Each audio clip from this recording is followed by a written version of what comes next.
सही होगा या नहीं। आपने तो 13 वर्ष में भगवत प्राप्ति के लिए घर छोड़ने का निर्णय ले लिया था। आपको डर नहीं लगा कि पूरा जीवन बीत जाएगा, या भगवान मिलेंगे या नहीं मिलेंगे, या यात्रा अधूरी रह जाएगी, तो क्या होगा? प्रीति न काहू की कानी विचारे, मार्ग अपमार्ग विथकित मन को अनुसरत निवारे।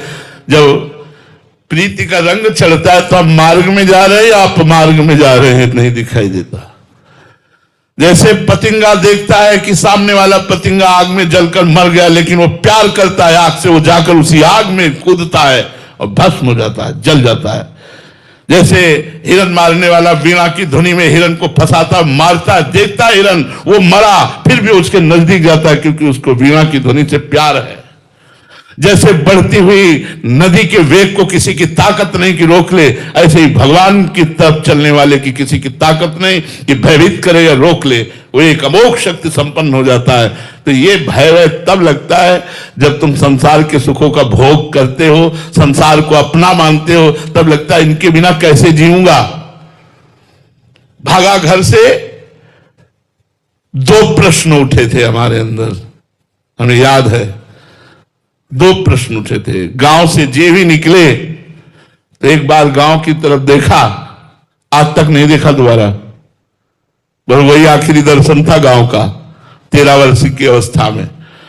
यार घर से निकलेंगे कहां रहेंगे, उत्तर अंदर से जहां भगवान रखेंगे। यार यहां तो अम्मा भोजन दे देती, वहां भोजन कौन देगा, वो भगवान देंगे। चल पड़े कदम, और पूरा जीवन हो गया कदम बढ़ते, भगवान लड़खड़ाते संभालते वो अपनी मंजिल में चला रहे हैं। भय तो कभी लगा ही नहीं, कभी कहीं भय नहीं लगा, किसी से भय नहीं लगा। निर्भयता हमारे अंदर रही क्योंकि भगवान हमारे साथ रहे बचपन से, और हमने किसी को दोस्त नहीं बनाया। गुरुदेव भगवान के सिवा किसी का अनुसरण नहीं किया, किसी का अनुकरण नहीं किया, केवल गुरुदेव भगवान ने जो बोला उसी के अनुसार चलने की चेष्टा की। दूसरे संत महात्माओं के प्रवचन सुन लेना और दूर से सभा में बैठ के नहीं, लेकिन चलना अपनी ही चाल, जो हमारे गुरुदेव ने हमको सिखाया है, हम उसी चाल से पूरे जीवन में चलने की चेष्टा की है। भगवान की कृपा से अब तो 56-57 वर्ष की आयु होने वाली है, अब तो फिल्म का द एंड होने वाला है।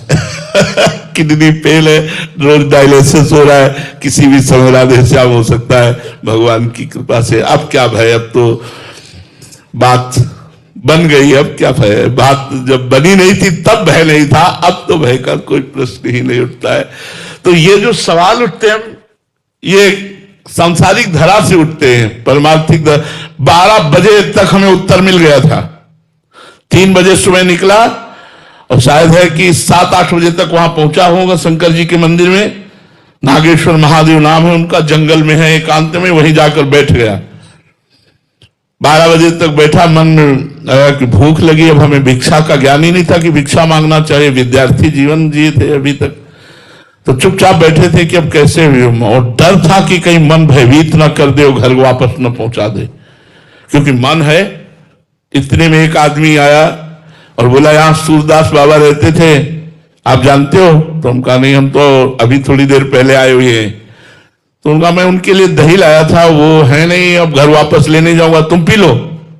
1 लीटर का डिब्बा चीनी मिला हुआ पहली भिक्षा में दही की मिली, और वो लाल लाल दही जो गांव में दूध गड़वा में पकाया जाता है, पूरा दही पिलाया, जे ही गए। तो भगवान शंकर से लिपट कर रोए कि मुझे विश्वास हो गया कि आप हमारा भरण पोषण करेंगे, जीवन भर निर्वाह करेंगे। विश्वास से आज तक निर्वाह होता चला आ रहा है, वही निर्वाह कर रहे हैं। तो अगर प्रश्न भी उठेंगे तो परम ज्ञानी भगवान आपके हृदय में बैठे हैं, उसका निराकरण कर देंगे, उसका उत्तर देंगे। जगह जगह पर, कदम कदम पर हमने भगवान का प्यार और भगवान की सुरक्षा देखी पूरे जीवन में। कदम कदम पर चमत्कार भगवान का देखा, क्योंकि उन्हीं के आश्रित हैं, उन्हीं के भरोसे चल रहे हैं। जैसे जंगहा लोहा किसी काम का नहीं होता, लेकिन पारस मणि छू जाए तो उसे सोना बना देती है, ऐसे जीव यदि भगवान से जुड़ जाए तो उसका परम मंगल हो जाता है, वो महान से महान बन जाता है। उसके अंदर की कोई कामना ऐसी नहीं रहती जो बकाया रह जाए, सब कुछ पूर्ण हो जाता है। विश्वास मानो, केवल भगवान की शरणागति। वही हम बताना चाहते हैं। यदि आप शराब पीना छोड़ दो, मांस खाना छोड़ दो और काउंटर से 20,000, 30,000, 40,000 नाम जपना शुरू करो, फिर आप देखो आपके जीवन का समस्त दुख, अशांति, चिंता, शोक, भय ये नष्ट होकर एक आनंद के मोड़ पर पहुंच जाएगी, जहां आनंद ही आनंद, दुख का लेस नहीं है। नहीं, आप जैसे हम बैठे बात कर रहे हैं ना, हमारा पूरा शरीर दर्द कर रहा है क्योंकि किडनी फेल है, लेकिन हमें कोई कष्ट नहीं। हमें कभी आभास नहीं होता कि मैं उदास हो जाऊं, मैं ऐसे स्थिति में हो जाऊं कि मैं कष्ट में हूं। भीषण कष्ट में भी एक अद्भुत आनंद रहता है। वो आनंद दवाइयों में नहीं है, वो आनंद स्वस्थता में नहीं है, वो आनंद पैसे में नहीं है, वो आनंद पद में नहीं है, वो केवल भगवान की शरण में आनंद है। इसीलिए हम सबसे प्रार्थना करते हैं, दुनिया के झूठे जंजाल में एक सत्य वस्तु लेते चलो, भगवान का नाम, जो तुम्हारा परम मंगल करेगा, परम हित करेगा। ये इधर उधर के टोना टुटका से कुछ नहीं होने वाला। एक भगवान का नाम ऐसा है जो तुम्हारा परम मंगल कर देगा। विश्वास मानो, भाव कुभाव अनख आलस हो, नाम जपत मंगल दिशि दसो, दसों दिशाओं में तुम्हारा मंगल कर देगा नाम। वो हम अपने जीवन को, क्या हमारे जीवन भर के भजन का ये फल हो सकता है? ये तो ऐसे ही है। हमारे जीवन का जो फल है वो तो तुम देख ही नहीं सकते हो। वो तो नाम बता सकते हैं ना, तुम देख सकते हो। ये तो बाहरी माया है। ये वैभव तो पापियों के पास भी है। क्या इस वैभव से हमारे भजन की तुलना होगी? भजन की तुलना भगवान के प्रेम से और भगवान की प्राप्ति से है। इसलिए इस लोक में और परलोक में परम सुख प्राप्ति के लिए प्रार्थना है। आपका मन लगे ना लगे, आप नाम जप शुरू करो, गिन के नाम जप शुरू करो, रोज नाम बढ़ाओ, भले 5 नाम रोज बढ़ाओ, बढ़ाते चले जाओगे, तुम्हारा जीवन उन्नतिशील होगा। इस लोक और परलोक में तुम परम सुख को प्राप्त करोगे। तो भगवान की शरणागति ही वो लिफ्ट है जो इस प्रबल माया के प्रवाह से हटा करके सच्चिदानंद सुख के फ्लोर में पहुंचा देती है। इसलिए खूब नाम जपो, भगवान के आश्रित रहो। राधे महाराज जी, मेरा प्रश्न है कि भगवत साक्षात्कार होने से पहले विविध प्रकार की दैवी संपदा, प्रलोभन आते हैं महाराज जी। आपके सत्संग सुना, अप्सराएं, रिद्धि सिद्धि, ब्रह्मा जी का पद। यार भाई देखो, सुनो, अप्सराएं तो तब 100 रुपए में तुम्हारा दिमाग फेल हो गया तो तुम्हें 1 करोड़ की चेक देने की जरूरत क्या है यार? हमारी बात समझ रहे हो? मृत्यु लोक की ही आकर्षण वृत्ति से तुम फेल हो चुके हो, तो अप्सरा कहां से आएगी? सुनते हो क्या किसी महात्मा के पास अप्सरा आ रही है? या बहुत छोटी स्थिति में गिर जाते हैं, 100, 200, 500, 1000 रुपए में घंटा 2 घंटा भगवान को भूल जाएंगे। और जबकि त्रिभुवन की राजलक्ष्मी देने पर भी आधे पल के लिए जो भगवान का विस्मरण न करे, वो महात्मा इधर उधर की मृत्यु लोक की भोग सामग्री में जब हम फिसल जाते हैं तो हमारे लिए ब्रह्मलोक की और स्वर्गलोक की भोग सामग्री क्यों आएगी? जब इसी में हम फिसल गए तो आगे बढ़ने की बात। अब बहुत कठिन है कलिकाल में कि कोई इस कोटि की साधना करे कि रिद्धियां सिद्धियां अप्सरा सब उतरे आकर के। बहुत कठिन है, बहुत कठिन है। इसलिए भगवान की शरणागति में सब नहीं होता, ये साधना में होता है, यौगिक क्रियाओं में। लेकिन जो भगवान का शरणागत होता है, भगवान बेचते ही नहीं। करो सदा तिनके रखवारी, जिम बालक राखे महतारी। अपने शरणागत के सामने भगवान ऐसी चीज आने ही नहीं देते जिससे लुभायमान हो जाए। वो कृपा करते हैं, और अगर लुभायमान हुआ तो ऐसा अपमान करवा देंगे कि सीधे गली चले अपने, दोबारा कभी उस गली में न जाए। जैसे नारद जी लुभायमान हुए कि हमारा ब्याह हो जाए, तो कैसा अपमान करवाया सभा में। यद्यपि उन्होंने नाराज होकर भगवान को साप दे दिया, भगवान ने साप स्वीकार किया, लेकिन नारद जी को भ्रष्ट नहीं होने दिया। जे विधि वही है, परम हित नारद सुनो तुम्हार। भक्त का परम हित, परम कल्याण करने के लिए भगवान ये रिद्धियां सिद्धियां, ये सब नाटक माया का आने ही नहीं देते। बड़े कृपालु हैं, बड़े करुणामय हैं।